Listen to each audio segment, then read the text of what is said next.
শিয়াল তাড়াতাড়ি আয়, আমি হাগু করেছি, আমাকে সূচু করাই দে। হ্যাঁ বাঘমশাই, এখনই করছি।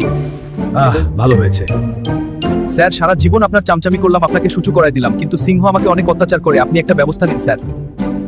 শিয়াল, সিং তোকে কি বলেছে? সে বলেছে তুই বড় অহংকারী, আমার চামচার সঙ্গে মাস্তানি করে একটা অহংকার ছাড়লো বেটা। এই শিয়াল যা সিংহকে যে বল বনের রাজা বাঘ তাকে ডেকেছে। আচ্ছা, আমি এখনই যাচ্ছি। বনের রাজা সিংহ স্যার, বাঘ আপনাকে ডেকেছে। সে বলেছে আপনি বনের রাজা না, আপনি খুব খারাপ, শয়তান, দুষ্টু। যা এক্ষুনি দৌড়ে গিয়ে বাপকে বল বনের রাজা সিংহ আপনাকে এখনই তলব করেছে। ছাড়বাগ সিংহ আপনাকে গালিগালাজ করেছে, বলেছে বাঘের ডাকে আমাকে যেতে হবে। কি আমি বনের রাজা, আমার কাছে বাকি আসতে বল।